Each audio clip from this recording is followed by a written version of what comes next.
Thank you, Gwennan, and a formal welcome to all of you to this session in our series of Mindfulness Wales monthly events. I'm Liz Williams and I'm chair of Mindfulness Wales, which is a huge privilege and actually getting more and more exciting.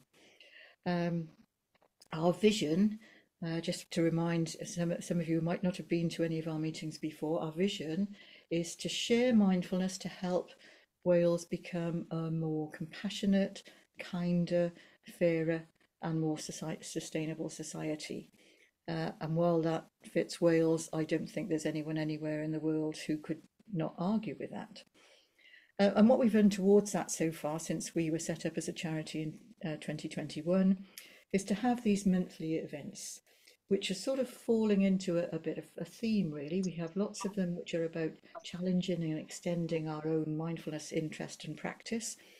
And we've started more and more to have ones that are more of a showcase for what's happening here and across the world there, and concentrating more and more on what's happening in Wales, as we've got more to talk about. So, as well as our monthly events, we've been trying to find our way, really, to find a bit of a niche about how you do something that is such a wide vision. And one of the ways that we are working towards doing that is the project called Nurturing Mindful Communities. And that is not starting with a blank sheet. We know that there's lots of community development in Wales. We're really strong on that. And there's also lots of mindfulness in Wales. We're pretty strong on that as well. They're not always in the same place. So this is our challenge, isn't it? If we can nurture mindful communities, how can we get mindfulness into some of the far corners of Wales, some of the communities that perhaps wouldn't otherwise have access to it? And part of that is about exploring new and innovative ways that are appropriate for different groups of participants, so that we've got the widest variety and the best fit of programmes to take that forward. And that, of course, is what tonight is about. So the other thing, just to say about Mindfulness Wales, is that we're going on tour. We're going to be at the International Conference on Mindfulness in Bangor, and we're going to have a stall there, and we're hoping that we'll be able to launch our new website by then. And that sets in train a bit of a new initiative for us. If we're going to nurture mindful communities, we need to inspire people. We need to share what's already going on, so that people can see this works for people like us. So what we're trying to do, in addition to our sessions that are recorded and in our library on our website, is to collect stories of what's happening. So if anyone's got a story to tell, please get in touch about some of the wonderful initiatives that are going on in all sorts of corners of Wales that we can share on our website, so people can see what's happening and say, do you know what, that's a good idea. So yeah, I'd like to do a sound bath or forest bathing or any of the other lovely things that are going on. So we're looking to share as much as we can in terms of short stories. So please let us know. And the other place we're going on tour is the Manchester Mindfulness Festival. And we just know that lots of people are interested in what we're doing in Wales. And sometimes it feels like this is a bit slow. We're not getting as far as we want, as fast as we want. But how do you eat an elephant a bite at a time? But actually, there is a lot going on. And we hope we're going to be able to showcase it. We hope we're going to be able to share it as far as possible, because there really is quite a lot going on. We're on our way to being a mindful Wales, which is pretty exciting. And the more we find out about what's going on, the more exciting it gets. But that's enough about Mindfulness Wales and nurturing mindful communities. We are going back to now looking at our theme for tonight, which is exploring the different ways that we can present mindfulness to be appropriate, to really meet the needs of different audiences. So I'm now going to hand back to Rob Callan-Davis, who is going to take us through the rest of tonight. So over to you, Rob. Yeah, thanks, Liz. Yeah, I'm going to give a brief introduction, really, and just thank everybody for coming, but particularly for Sarah and Bridgette as well, who are both here to talk about mindful self-care. And in the title that we sent out on the Eventbrite invite, it was for healthcare staff, but others working in high stress environments as well. And I guess in terms of some of the information shared already, Sarah and Bridgette are both involved with Bang University and the international conference in mindfulness coming up now at the beginning of August. I think Bridgette's one of the conference team. I believe Sarah's given a talk there as well. Very experienced people. I had the privilege of sitting in on one of the courses recently that was run as the assistant to Sarah, and yeah, it was very interesting. It's not something I'd experienced before. I really enjoyed it. So I'm going to hand over to Sarah to start with, I think, or perhaps Bridgette. I think we're going to be led in a short practice to start with. Bridgette, is that right? Yeah, over to you. Thank you, Rob and Liz, and yeah, delighted to be here this evening with Mindfulness Wales. And yeah, we would like just to give ourselves the opportunity just to take a pause as we arrive, allow ourselves to arrive. So yeah, I'll offer a little bit of guidance, and it is guidance, so also please feel welcome to go your own way to use this next 5 minutes or so in whatever way feels most supportive for you. So yeah, simply pausing.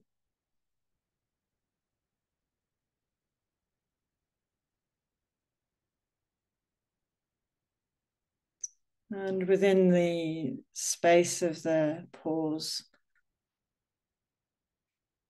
we can allow ourselves to notice the feel of the body.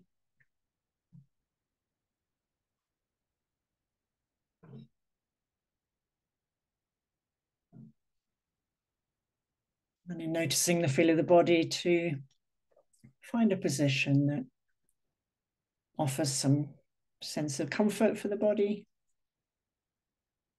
and also supports a quality of being here, being present.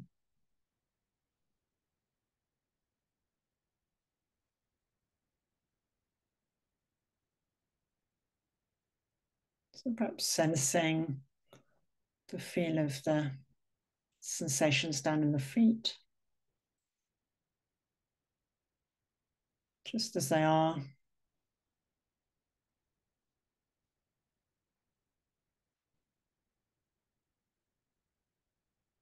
Sense of connection in the seat with whatever you're resting on.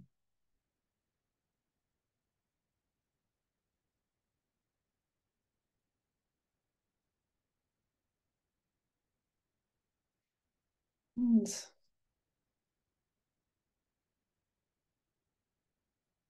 opening to a sense of the whole body.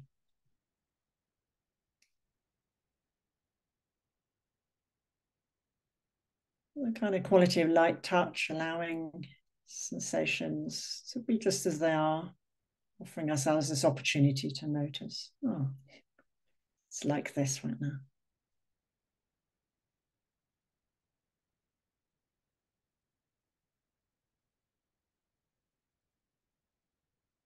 We can also notice the mental activity that may be present right now.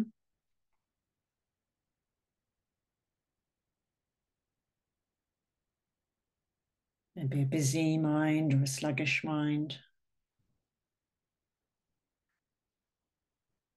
However it is, we can bring this friendly awareness. Again, this sense of, oh, that's how things are right now.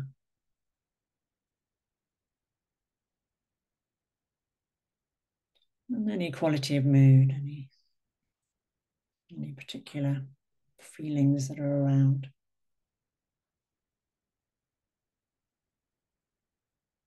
All can be included.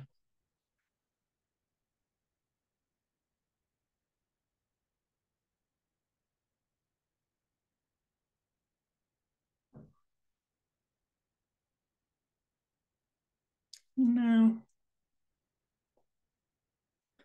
inviting you to gather up your attention around sensations in the body where it feels fairly straightforward to rest your interest. Place where sensations are maybe have a neutral quality or maybe even subtly pleasant. So maybe sensations in the feet,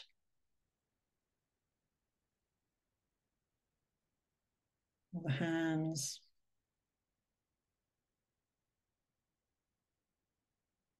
maybe the feel of the breath moving in a particular place in the body.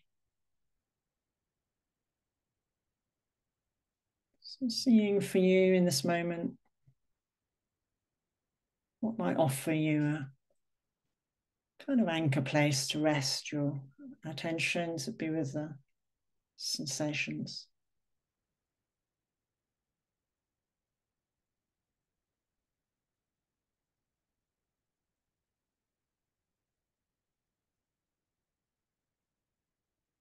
Being with the details of sensations here.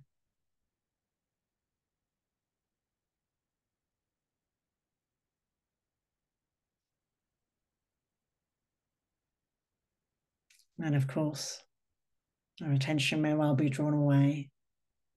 So as we notice this, we can simply redirect our attention, gather up the attention once again around this chosen anchor place.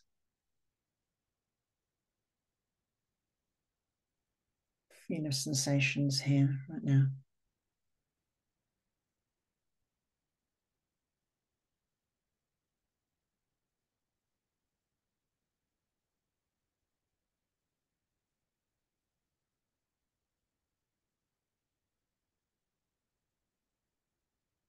Now spreading the attention out, so remaining in connection with these particular sensations and also beginning to expand, to have a sense of the body in this position that you're in.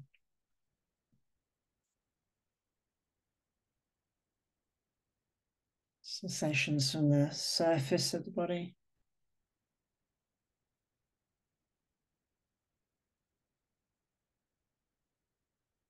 And also from within.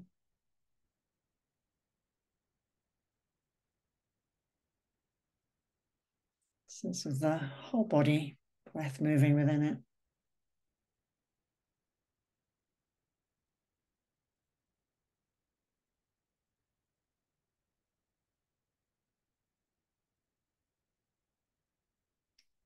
Beginning to expand, also include the environment around you. So sounds.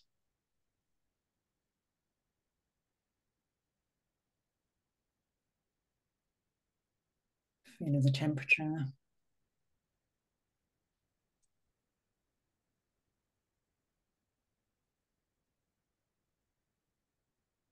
And if eyes have been closed, maybe beginning to open them. Being aware of what you can see, maybe where you are first of all. Sense of, here I am right now.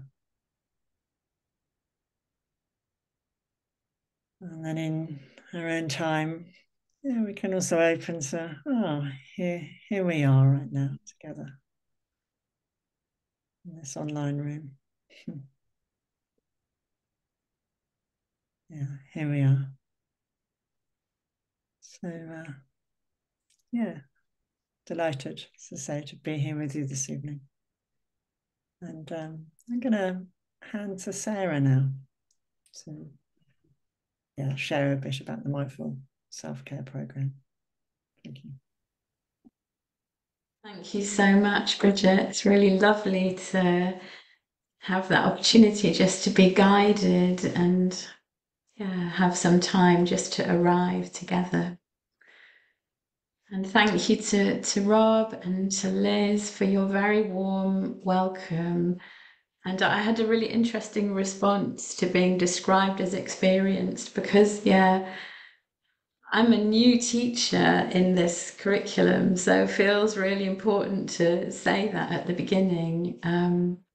I was fortunate enough to have the opportunity to train with Dr. Maura Kenny, who developed the program in January of 2023.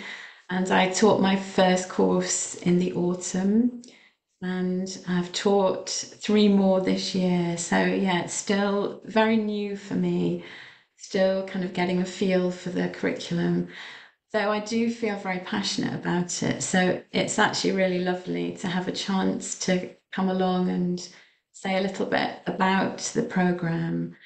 I'm going to just say a bit about the intentions underpinning the programme, outline some of the themes that are covered in the course, and I'm going to guide us in one of the short practices. And then I'll be handing back to Bridgette, who's just going to say a little bit about the research evidence that we're gathering in Wales for this curriculum. Maura Kenny is based in Australia. She's Scottish and has a very strong connection to her Celtic roots. So yeah, she works in Australia, and she's been offering this program to health and social care staff in Australia. So there's a strong evidence base there, though we're in the early stages of gathering that here in Wales and in the UK. So I've got a few slides to share with you, just as a way of kind of supporting us to take in this new information. And I'm really happy to share these with Mindfulness Wales. So yeah, you can have copies, so no need to make notes. And the information, I've tried to just put it together in a kind of simple and straightforward way as possible. So let me see if I can share my screen.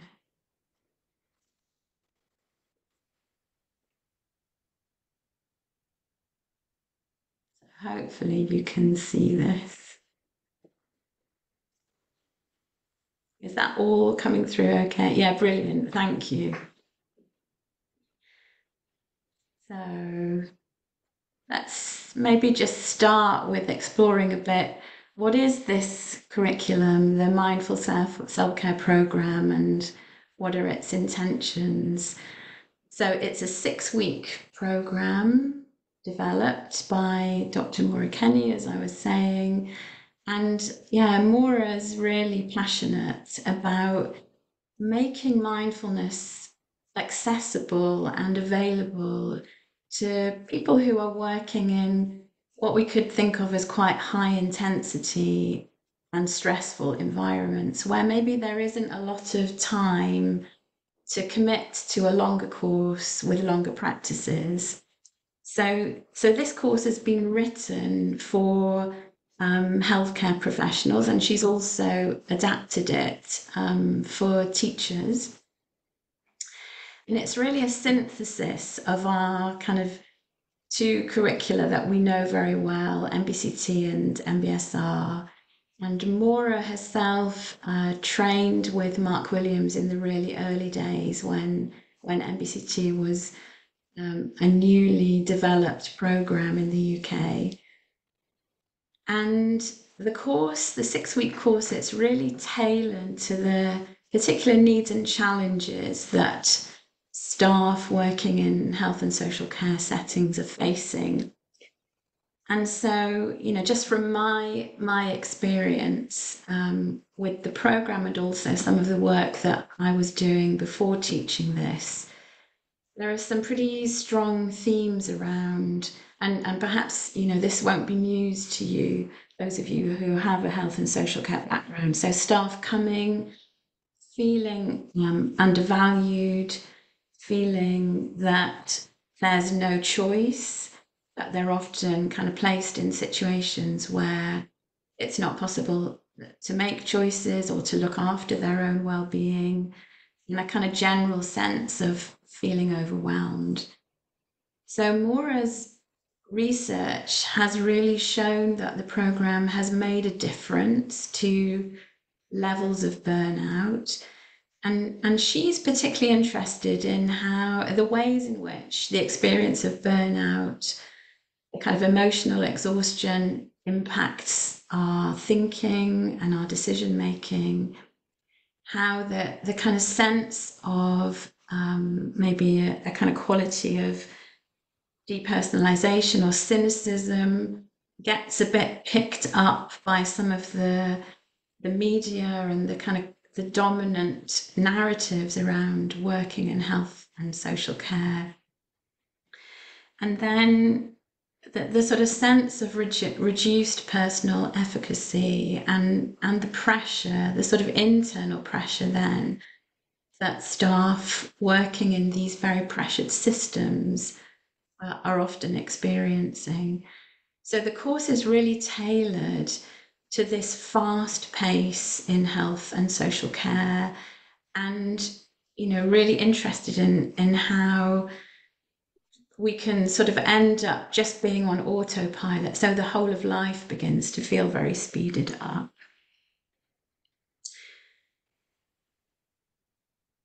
So as I was saying, a little group of us from the Centre for Mindfulness Research and Practice did the teacher training with Maura in January of 23.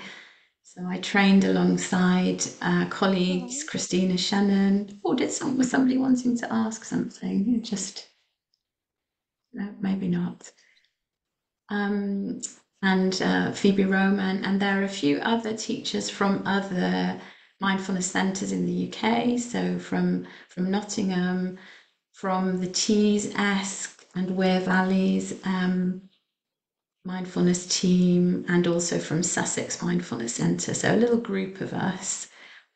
And we've had 2 pilots within the NHS in Wales, so one of them in Morriston Hospital in November of last year, and then in April of this year through HEIW, Health Education Improvement Wales. And then I've also taught a course through the voluntary and community sector in Swansea to a team of social prescribers. So this is not one of the ones that's been evaluated, but I was really, my roots are in the voluntary and community sector, so I was really keen to see whether the course would meet the needs of some of the staff working in that sector too. So it is intended to be preventative of burnout, but also to be encouraging a kind of commitment to self-care. And in a way, something about sort of countering the sort of embedded myth that we come across in medical training and health and social care about everyone else is coping with this, so what's wrong with me? So something that really, in a way, exposes that myth and gives health and social care staff the chance to really consider what their own needs might be. So the program is building skills for self-regulation. It has some self-compassion elements, and there are some little informal practices which are really intended to help with developing wise choices in relationships with others. And that, of course, might include colleagues, managers, and also patients. So there are 6 sessions that make up the course, and each session is an hour and a quarter long. There are 2 invitations for formal home practice, so 2 different 15-minute practices, and the invitation is to explore one of these each week. And what we're finding, what Maura was also finding, is that 15 minutes a day is often more possible for people working in these really high intensity roles than perhaps some of the other invitations for home practice on other courses. And then this is all supported by some informal practice at home. So there's often an activity linked to the theme of each session, with little sort of mini practices which are designed to allow the possibility of pausing in the midst of all of that intensity and speed of the working environment, and kind of take a reset. And our kind of 75 minutes together includes time for practice, time for reflection, and time for psychoeducation. And this piece about the psychoeducation feels really important as a way of countering some of this culture around sense of, everyone else can do this and what's wrong with me. So we found particularly that the elements of the curriculum that are designed to kind of open awareness and help with understanding the impact on our thoughts and feelings, what happens in the body, our impulses in such a stressful environment, that these elements particularly have made a really significant difference. So maybe I can just outline for you the session theme. So the first one's probably very familiar. It's kind of common to the parent programs. We're looking at autopilot and its relationship to stress. In week 2, becoming aware of distractions and using the breath as an anchor. And then these first 2 weeks of the program, there's a 15-minute sitting practice that we introduce in week 1, and then that's home practice for that first week and for the second week too.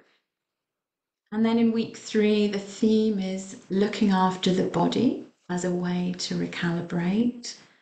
And that week includes some elements around just being aware of how we might pick up the signs of stress in the body and have an intention for some kind of soothing activity. Week 4, becoming aware of unhelpful thinking and responding kindly. Week 5 is all about renewing our energy and commitment for work.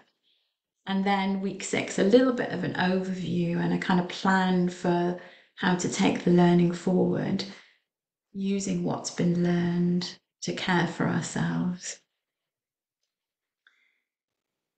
And then, I thought I might just share with you a little piece of informal feedback from somebody who came along to the April course.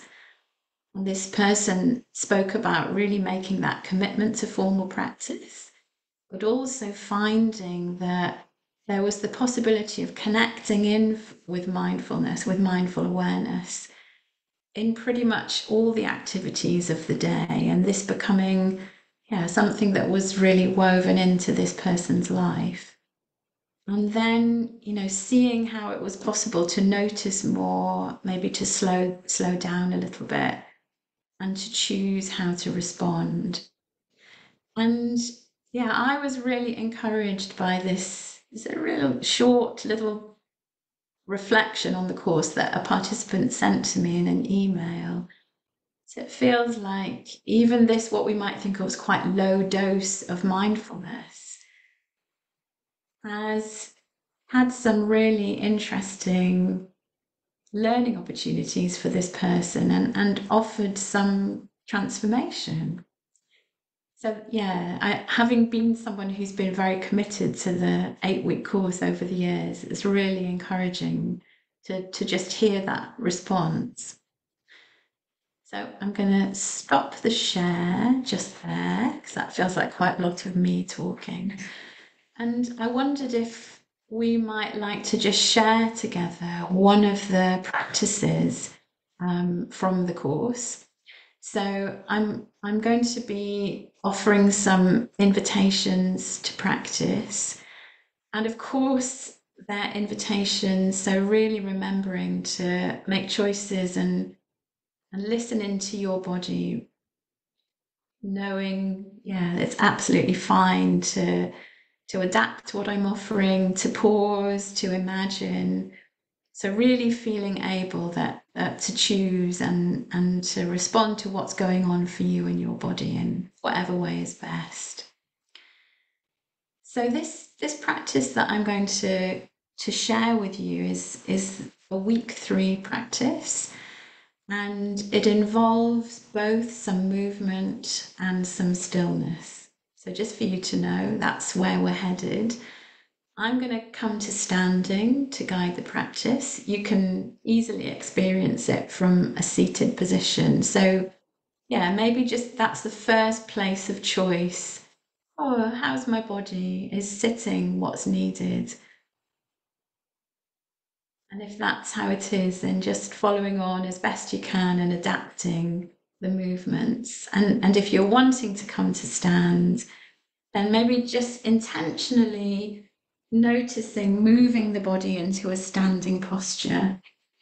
And move my stool out of the way. So coming to stand, those of us who've chosen to shift from seated, standing in a way that lets you have both of your feet about shoulder width apart and parallel. So we get a good sense of contact with the ground. And if you're sitting in a chair, you might also want to maybe just widen your stance a little bit in that seated posture. So there's a really good sense of the ground that's supporting us, whether we're sitting or standing, feeling that contact, softening the knees if you're standing. So there's a sense of the weight of the body sinking down. And then feeling into the height of the body. So we've got this sense of the weight, the ground beneath us, and we're also just feeling into the height of the body rising up.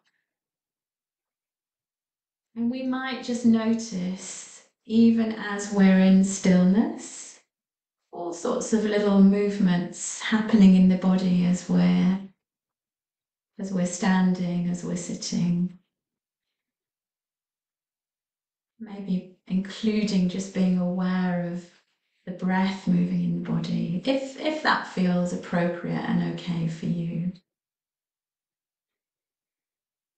And then knowing that I'm going to be inviting us into a little movement.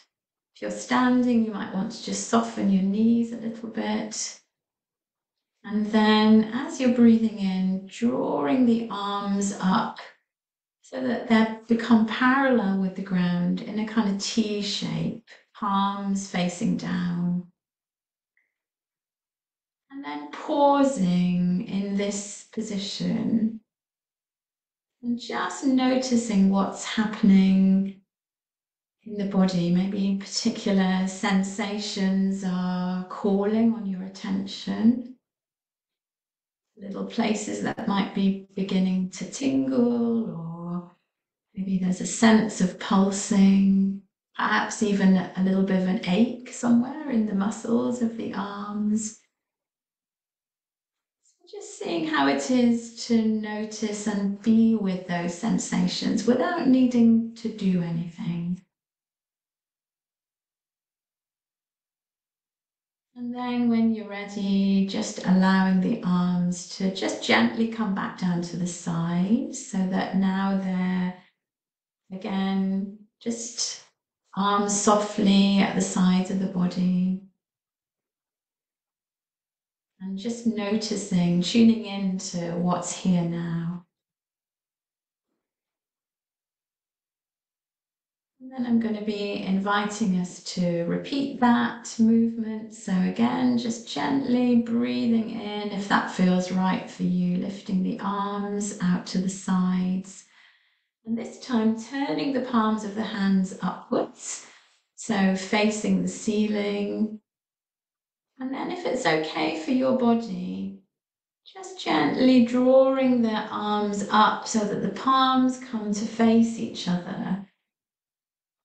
The arms are now parallel, and pausing here Again, just being interested, noticing, and of course, adapting these invitations so that you can really care for your body. So not overriding any of the wisdom or intelligence in your body.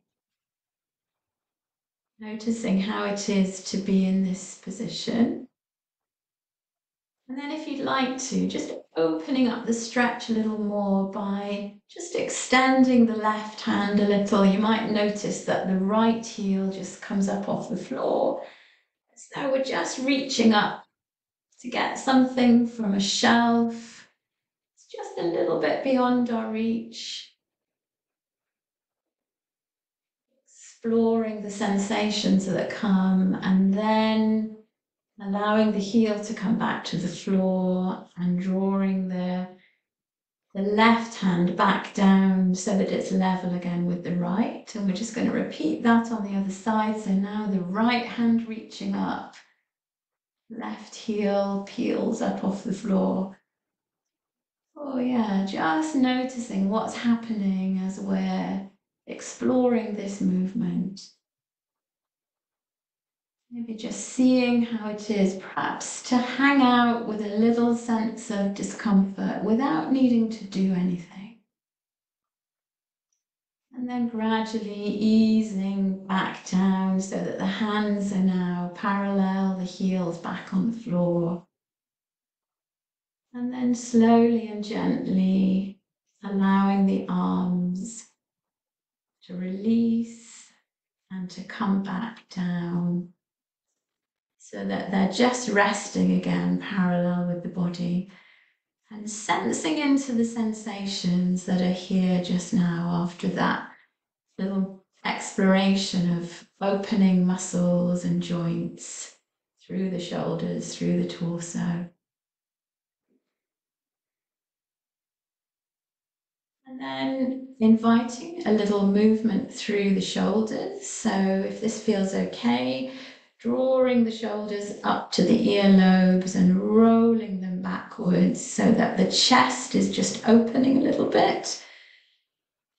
It's just as though we're making a few circles with our shoulders. And of course, the arms might want to join in. So feeling free to let them. Rotating first one way and then reversing the direction.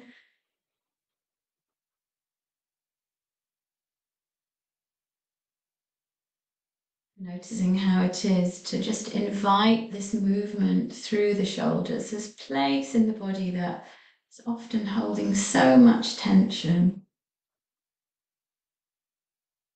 And then coming back to stillness. And those of us who are standing may want to just release the feet, let them have a little bit of a wiggle and a shake. And then coming back to stillness again. And we're now just going to invite a little movement through the neck.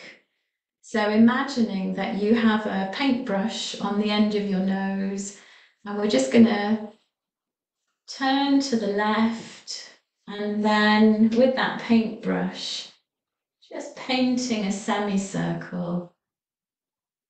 And bringing that brush over to the opposite side so that the head ends looking over over the right shoulder. And then repeating, so just making an arc with that paintbrush. And really feeling into the range of movement that feels right for your body. So listening closely, not overriding. And then when you're ready, we're going to make a semicircle.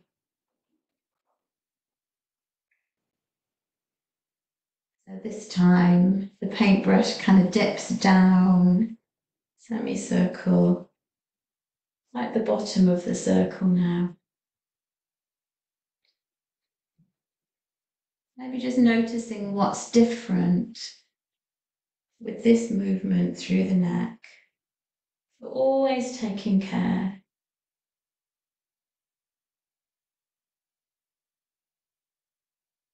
And then Gradually coming back to stillness,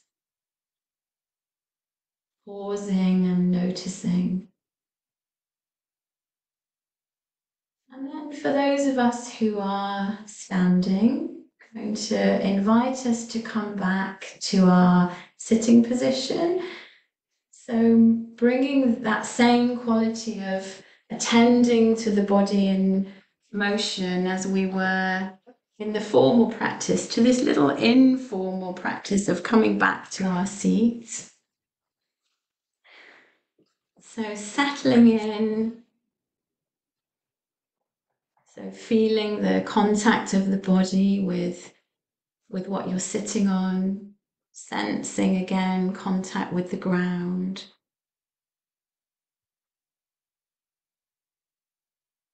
Feeling the weight of the body sinking, the height of the body rising.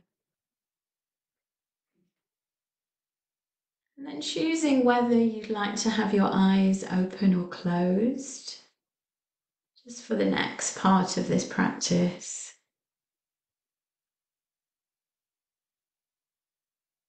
You might like to begin by gently letting the attention travel through the body to a place where there's a good sense for you of contact with an anchor point. Could be sensations of the feet in touch with the floor, maybe the hands in the lap, sitting bones against the seat.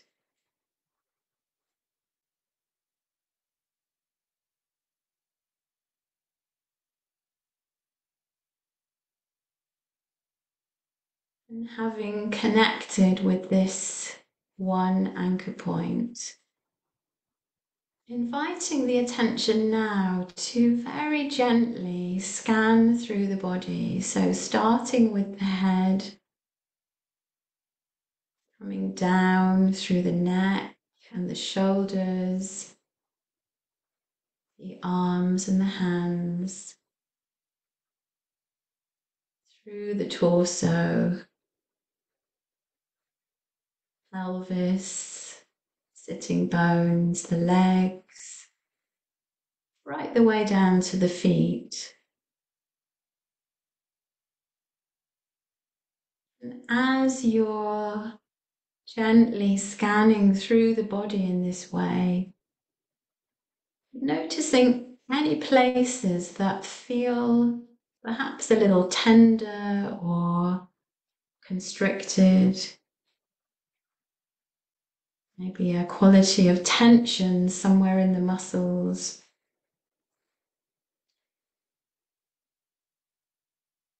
So just noticing any particular places where there may just be a sense of discomfort, and seeing whether it feels possible to be curious and interested in what you're noticing. So taking the attention to perhaps just one of those places to begin. Seeing whether it feels okay to send a warm and friendly breath to that place. As though we're just keeping it company, so we don't have any agenda, we're not trying to fix anything or get rid. Just being with the sensation that we're noticing, with curiosity and with friendliness. Bringing a sense of kindness and gentleness. You might like to just play a little bit with breathing in and just opening to what's here. And then breathing out and softening. Sense of just allowing things to be as they are. And remembering, of course, just with the other practices that we've explored, there's going to be moments where the mind gets drawn away. So when we notice that, just seeing if it's possible to come back to this one place in a way that's warm and friendly.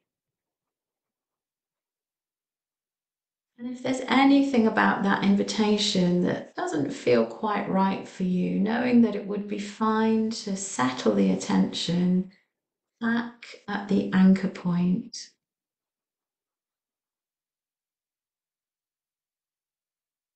Really feeling able to choose what is wise, what is best for you.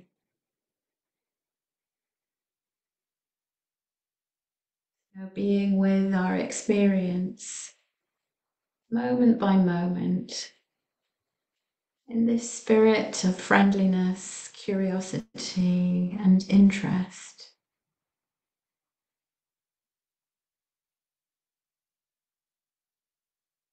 If you are choosing to continue being with some place of discomfort in the body, maybe just being open to seeing how sensations might be fluxing and changing.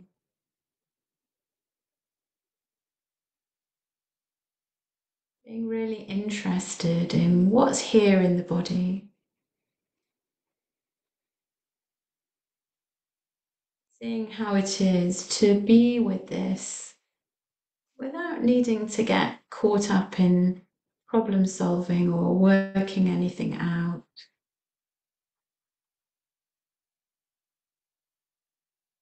Being present with things just as they are.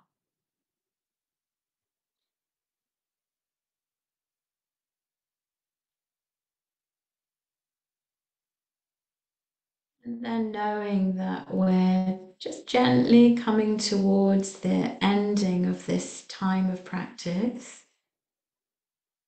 So you might like to release that particular focus, shifting the attention again to the anchor point that you chose at the start of the practice.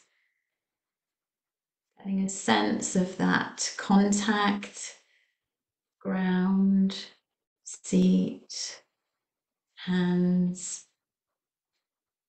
and then widening out to take in more of a sense of the whole of the body, the whole of you sitting here just as you are.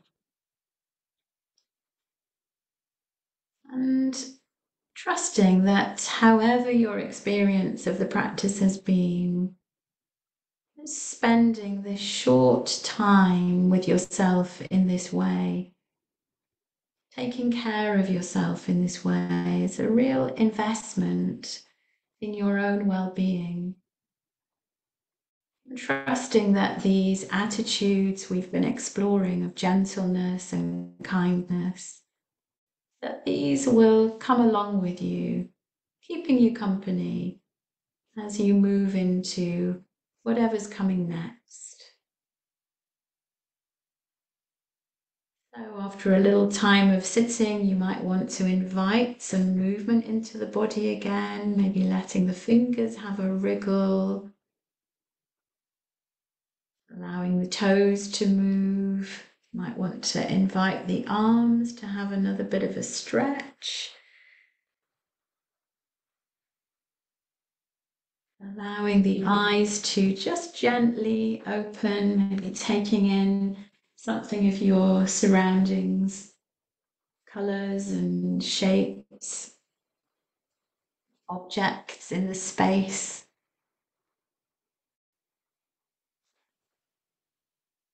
Before returning to that focus on the screen, seeing your companions. Yeah, thank you so much for your willingness to share in that practice. A couple of thumbs up. Yeah, thank you so much. Yeah, so I wonder, I could say a little bit more about some of the themes that we explore. I wonder whether there are any questions at this point. maybe you'd like to hear a little bit more about some of yeah, I can see Julia's nodding. Okay, so maybe I'll just say a little bit more about some of the themes that we're exploring in the course, and then I'll hand over to Bridgette, who can say a bit more about the research. So that week 1 theme, autopilot, and its relationship to stress. So yeah, that's probably quite familiar to all of us, isn't it? That's the place where we begin. It's the theme of week 1.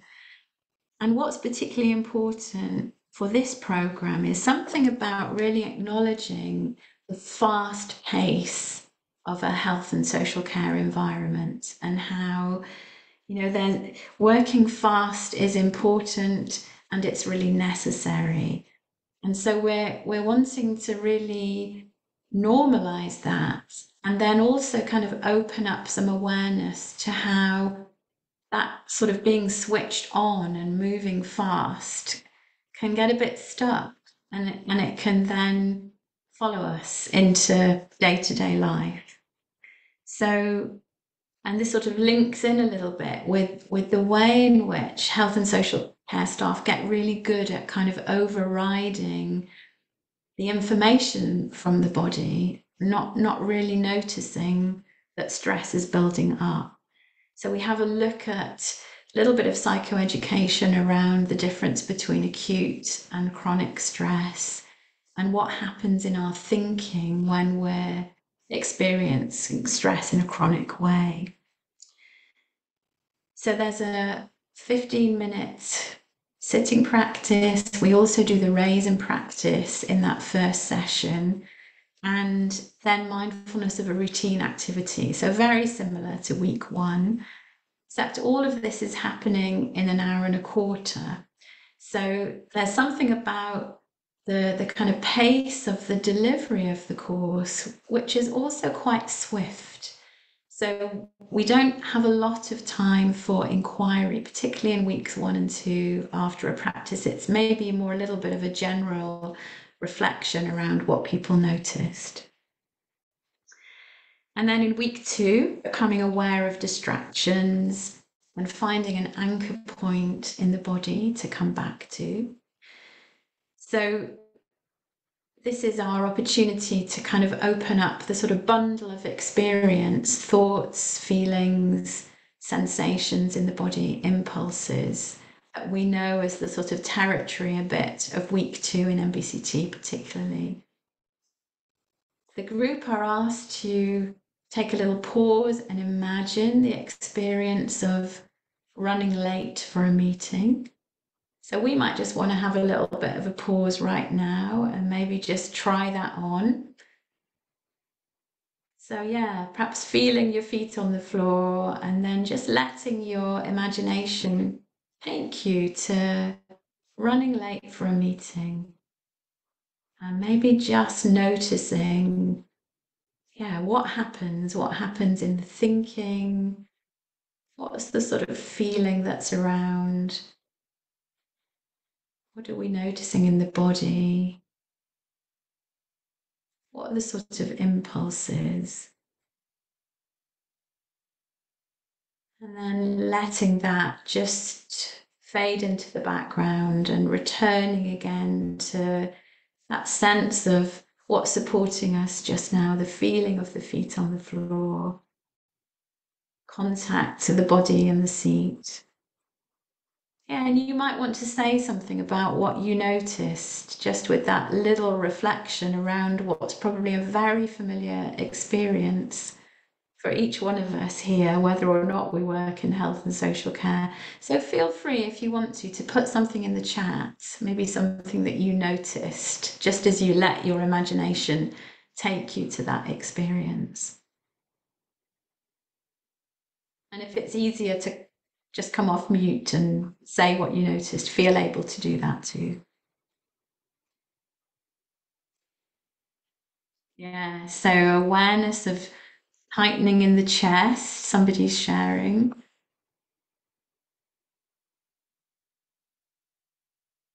Tension and anxiety, heart rate increasing.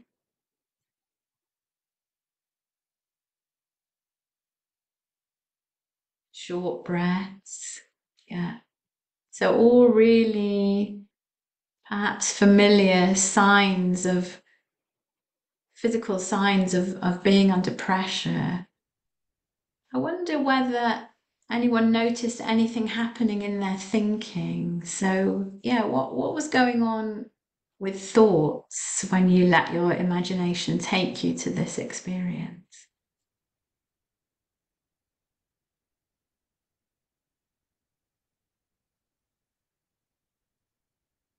Oh yeah.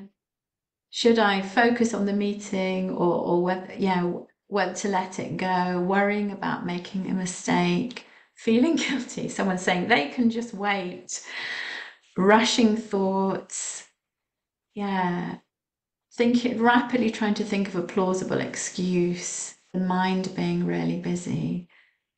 So that, yeah, the mind gets to work, doesn't it, when we're in these stressful situations. And often what's happening in the mind sort of keeps the whole thing going for a lot longer. So even when we've arrived at the meeting, we're not late anymore. Something's still happening in the mind that's generating stress in the body. And yeah, it's probably all very relatable to all of us. And there might also be particular impulses that come along with this. In the last group that I taught, somebody shared arriving late for a meeting and just feeling like the person was going to leave their car right where it was in the middle of the traffic and just kind of get out. Their impulses can be really strong, can't they? And someone else said, I just felt like turning around and going home. So very relatable experience, probably common to all of us. And in this sort of course, we're just exploring how that sense of rushing and being in a hurry and the kind of pressure to catch up can generate lots of stress way beyond the immediacy of the stressful situation. So we're beginning to introduce coming back to the body as an anchor point, a place to kind of steady. And you might want to just let yourself have that opportunity right now. So maybe just feeling a place of contact, the simple sensation of your feet on the floor, sitting bones on the seat, hands resting against each other.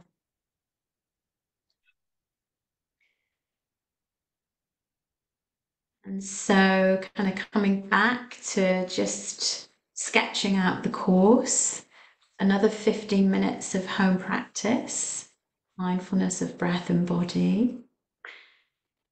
An invitation to begin to kind of take a pause and a breath, and also bring mindful awareness to an interaction.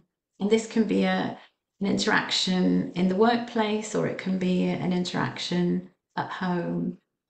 And sort of really seeing how the energy of rushing, the judging thoughts about being late influences those connections and relationships that we have. In this course, there's a kind of invitation to notice, how might that be for patients, as well as what's it like for the people we share our home with, the relationships that we have outside of the workplace. And then in week 3, looking after the body as a way to recalibrate. And we touch in very lightly with Paul Gilbert's 3 emotion regulation systems. Yeah, I can see Bridgette nodding. This is something that she knows really well. And of course, this is especially relevant for this population. So we have threat, drive, and soothe. So the threat system, survival really depends on it. And when we're in life or death situations, which some people often are in health and social care setting, we really need to be able to rely on that system. The drive system is often really useful, helps us get things done. And of course, we don't want to be spending all of our lives shifting between threat and drive. So how can we introduce more connection to soothing? And so in this part of the course, we're also opening up a little bit to an exploration around, what is healthy soothing? Acknowledging that for some of us, the kind of habits that we get into might not necessarily be good for us. So without judging, but kind of exploring, what would my body like? What would it want to receive to feel soothed in a healthy way? And that's part of the home practice inquiry after week 3. We've also introduced the movement practice that I've shared with you. And again, that invitation to just have a pause and steady in the midst of what's going on. And then week 4, becoming aware of unhelpful thinking and responding kindly. This is really the territory of thoughts are not facts that will be familiar from other curricula. And something about, really being curious about the patterns of thinking that show up under stress, and how there's often a flavour of blame. If something goes wrong, it must be my fault. And perhaps forgetting that, maybe some of the people that are in our care, the patients, not necessarily that well when they come in to a healthcare environment. So there's also an invitation in this practice, in this week of the course, to a very simple informal practice which is called lifting our gaze. So it's an opportunity to notice a moment that's been pleasurable in some way in the day. Maybe someone's held a door open, someone made us a cuppa, someone said thank you. To rest with those moments of pleasure and appreciation, and to kind of lift up our awareness to take in those experiences too. And then home practice for after week 4 includes the pleasant events calendar, which is probably familiar to all of us. And then week 5, renewing our energy for our work. We look at the exhaustion funnel, and we look at the ways in which we might take in the good in the workplace, that in a way feed back into our intention for taking on this kind of work in the first place. So why did I sign up for this role to begin with? And what nourishes, what supports that connection to energy for work? So there's a little exploration around values in this session, and an invitation to begin keeping a journal or a diary about things that have gone well in the workplace. And then week 6, using what's been learned. So there's an exploration around early warning signs, how to recognize our own stress signature. And then in a way, sort of going back to those myths that we started with, kind of, this is all that is possible, isn't it, in this really stressful environment? Or, there's nothing that we can do about this, is there? And sort of seeing, what new possibilities there might be, having made the journey through the course. Starting small with some wise actions, and that could be, setting an intention to have a breath between seeing patients, taking a pause between meetings, even stopping between answering emails. And then participants have a list of resources for where they can go to continue developing their practice. So that feels like a real whistle-stop tour for you of the 6 sessions of the course. So I wonder, Bridgette, would you like to come in and maybe say something about what our early data is showing us? Because I feel like it's quite a lot of me talking. Thanks so much, Sarah. And so really wonderful for me to hear more detail about the curriculum. Just to share that I haven't done the teacher training myself. I've stepped into coordinating the CMRP group and the opportunities to deliver it, and linking up with a broader group of people who did the teacher training. So yeah, really wonderful to hear more about the themes and the curriculum. And yes, I can share a little bit now about the how the evidence is building in the UK. So as Sarah was saying, Dr. Maura Kenny developed it and has been gathering and building the evidence in Australia. And so the question is, how might that translate into the UK context? And I've got a few slides, so I'll share those. So what I'm struck by is actually the helpfulness of being joined up as well. So Maura Kenny offered this teacher training back in January 23, and there is a network of people who did that training who are based in the UK who have been meeting periodically, as well as the group more based through CMRP and in Wales. And so that joined upness is bringing evidence together across each of the services that where people have done the teacher training. So to date, within the health service, 7 courses have been offered in Tees, Esk and Wear, in the northeast of England. A couple of courses have been offered here in Wales, as Sarah was saying. As well as a social prescribing course, Sarah, that's more in the voluntary sector. And there are plans to deliver a course, Sarah, that's you as well, isn't there, through a carers centre and for staff in a dialectical behaviour therapy service. So, opportunities beyond healthcare to deliver. And so these are a little bit of a summary of the courses from Tees, Esk and Wear. So 7 courses and the kinds of numbers of people who came along. The attendance, so out of 6 sessions, looked like most people completed, well, in fact, everybody completed 5 of the sessions. And in Tees, Esk and Wear, might be of interest to know that they already have a kind of referral pathway established, not quite a referral pathway, but a route for staff to access mindfulness courses.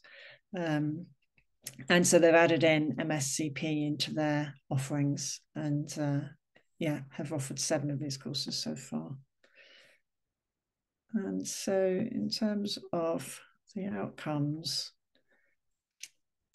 you'll see that a range of measures there. So the PHQ-9 measures symptoms of depression, that's come down consistently. GAD-7, anxiety, again, that's come down. The well-being measure, that's gone up. This one is a mindfulness measure, the CAMS are, that's increased as we'd expect. This is it's a compassion measure, measuring self-compassion, and that's increased. And then compassion measure, measuring compassion towards others, and that's also increased. So all the figures gone in the direction that we may anticipate, which is good news. And then in Wales, used most of the same measures. We used a 5-facet mindfulness questionnaire rather than the mindfulness measure that Tees, Esk and Wear used. But yeah, otherwise we're using similar measures across courses. And yeah, with the course at the Morrison Hospital, it was fairly small numbers there. So it was particularly for the gastroenterology service. So 5 participants came along, and the pre and post measures, they all went in the right direction. But the only one that was statistically significant was depression. And so one person, with such small numbers, this was likely to be impactful. What one person, the level of anxiety and stress did increase. I'm not sure, without speaking directly to the person, what may have been going on there. But yes, so one person did have an increase. Otherwise, yeah, everybody else, a decrease in the symptoms around mental health struggles, and, as I say, increase in well-being and compassion towards self and others. All the qualitative comments described a range of benefits, and everybody was very positive, actually, about the experience of the course. So that was, first course. And then more recently, we've delivered a course for health education in Wales, and 14 people came along to this course. And if you have a little look again, very promising outcomes. So with the exception of the PHQ-9, which is a measure for depression, there wasn't a statistically significant change, or the change went in the right direction. Everything else it was statistically significant and in the direction that we'd hoped for. So an increase in mindfulness, increase in self-compassion, decrease in anxiety, decrease in stress, and a significant increase in mental well-being. The other one that didn't change, but actually the scores on the scale were high at the start, which could explain why it wasn't a statistically significant change, was this measure of compassion towards others. And as well as those quantitative measures, we also gathered some qualitative responses. 17 out of 19 participants across the 2 courses in Wales completed the qualitative questions. And overall, it was clear from those comments that the course was really well received. And all but one participant outlined positive impacts in their personal and work lives. The one person, I think, was the person in the Swansea course. Interestingly, more than half, when asked whether completing the formal practice each day had been challenging, more than half expressed some difficulty. They were doing it mostly. Half said that it was challenging and they may not be doing it every day. I think the average was around about 4.5 days out of 7 that people were doing formal practice. Other themes that emerged, but people really valued the informal practice, talked about that a lot within the qualitative comments, and also the support of the group was another theme that was shared across several responses. And there was a lot of gratitude and appreciation expressed for the opportunity to do the course, and also for how it was facilitated. Yeah, so that's a little bit what we've gathered so far, which is very positive, very encouraging. So I think that's what we wanted to share, really, isn't it, Sarah? Yeah, we'd like to take questions, and it's great. I can see questions coming in. So online or face-to-face? One's in Wales. Yeah, so both the course for the gastroenterology department at Morriston Hospital and Health Education Improvement Wales were online. Yeah. And the TESASC and WEIR ones, I know you've taught one of those, Sarah. Are they online as well? Yeah, those are online. And the social prescribing one that I did was online. Though the course that is in the pipeline for carers in Swansea is going to be in person. So online and 75 minutes rather than 2 hours or 2.5 hours, and encouraging outcomes.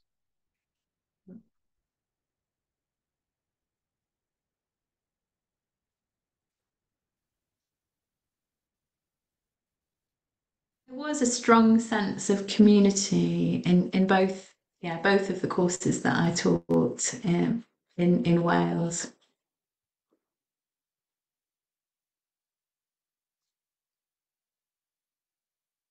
So someone's asking if we had an in-person retreat day. That isn't part of the course that Maura developed, though I think it would be really wonderful to offer some opportunities for continuing to come together to practice, and that might be one of the ways that we do that. But of course, that's going to be resource dependent. But ultimately, I think it would be really lovely to have a way for people who've had this sort of light touch opportunity to grow a little bit of a practice, to deepen and to develop. And interestingly, in the Tees, Esk and Ware Valley group, people have gone on to do a longer course, having done the 6 weeks. So even people who are in quite high intensity roles decided to make that step into a longer course and to commit to longer practices. So that's a really interesting outcome. Lots of things coming in. Yeah. So one question about teacher training. How long was it? So it was a 3-day teacher training for people who had already been through an assessment process to teach MBCT. So that's a kind of, in a way, sort of entry criteria to teach this adapted curriculum. And are there plans to offer again in the UK? Just been, I've reached out to Maura Kenny to ask that. Certainly there were conversations about that, weren't there, Sarah, previously, but yeah. Definite dates as yet.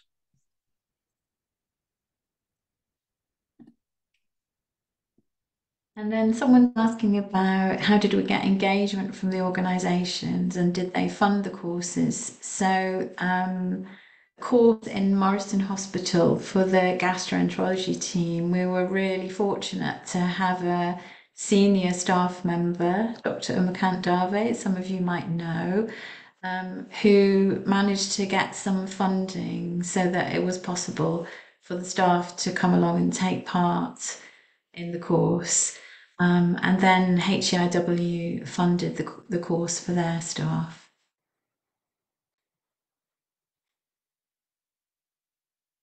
And Sarah, someone's asking, did you have to adapt to learn new skills to deliver this course?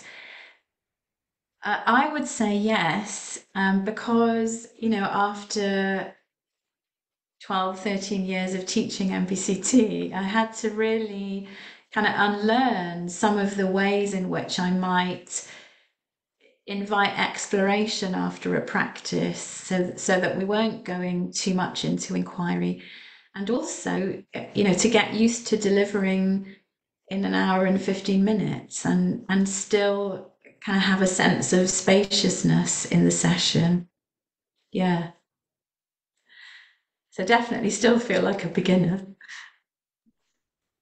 And Alison sharing that there's a community of practice monthly online for healthcare staff who've been through our mindfulness for GPs and primary care staff in Gloucestershire. Lovely offer that graduates of MSCP would be very, very welcome to join that. Thank you, Alison.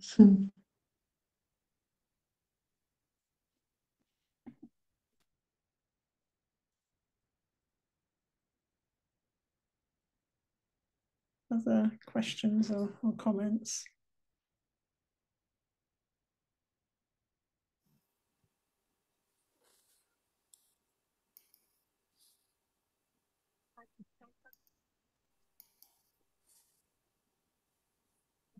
Yeah, Alison. Hi. I've been running an 8-week adapted program for healthcare staff for a few years. I'm intrigued by what appears to be a missing out of the approaching difficulty part of the curriculum, and just wanted to explore that with you and how that sat with you as a mindfulness teacher, and how do you think that might or might not have impacted upon the offering? Oh, that's a really great question, Alison. So my sense is that difficulty is being named from the beginning, in the sense of, this is the territory where this really high intensity environment, and that particularly in that practice that we shared this evening, there's an invitation to notice places where the body is showing stress and to kind of be with that in a gentle and compassionate way. I've lost you. There you are. The screen moves around when you take your hand down. Yeah. So although we're not explicitly bringing a difficulty into the practice, there's an invitation to be learning how to approach difficulty in the body during that practice that I shared with you. And then also to see how difficulty shows up in those kind of interpersonal situations with others. So that's also another place. It's a kind of different way of opening to difficulty and seeing how the practice might help with resourcing and pausing an opportunity to respond. Yeah. Does that answer your question? Yeah, thank you. It was implied, but it's useful Yes. that you've Yeah. made that clear. Yeah, thank you, Sarah. Thank you. And Julia, I saw you come off mute and say something, but we couldn't hear you.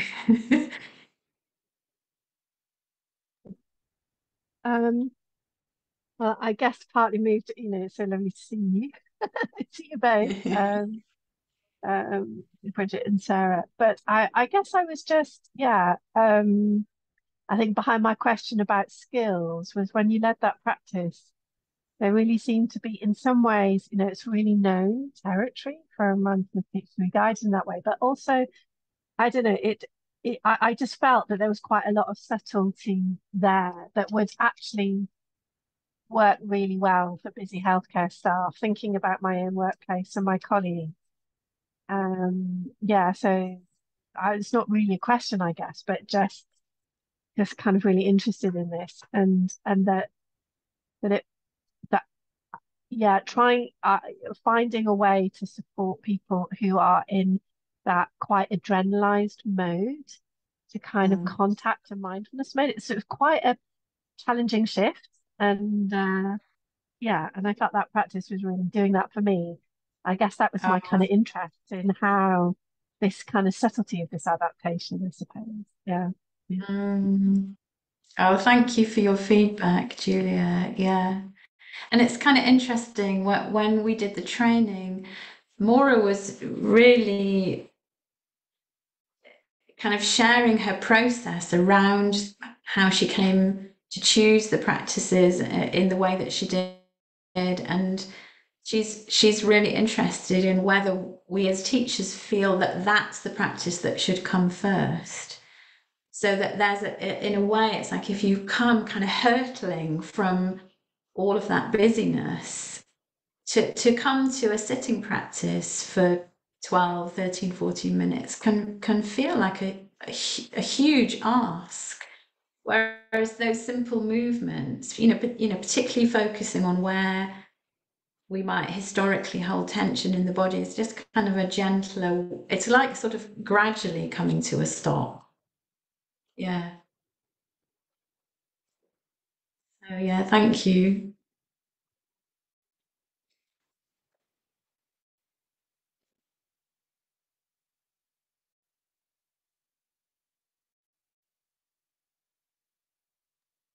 Another question is, might HEIW be offering any further courses? we're talking to them. We're still in conversation about that possibility. It's certainly, the course was really well received and the outcomes are very positive, which is good to see. When we advertised, we had 20 places, and so the course was full by the time we got to the closing date, and there were 11 more staff who got in touch to express an interest. So it was very well, the invitation was very well responded to.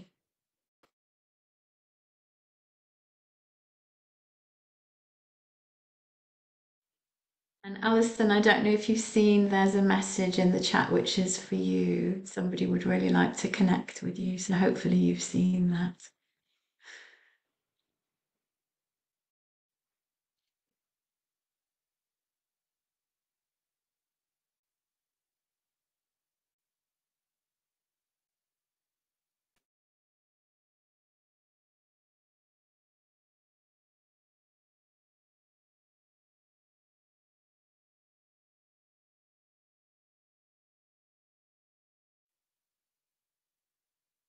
I'm really aware of the time. We've got about a minute to go.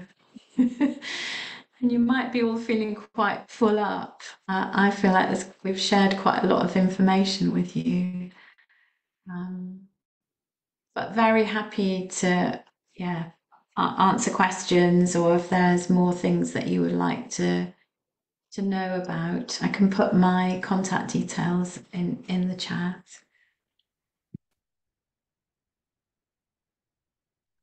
Yeah, if there's no more questions, and bearing in mind there's a minute to go, as you say there, Sarah, on this particular session. Just thank you very much for coming along, yourself, Sarah, and Bridgette, and sharing the information, and also leading us through some experiential practice as well of what's delivered on the course.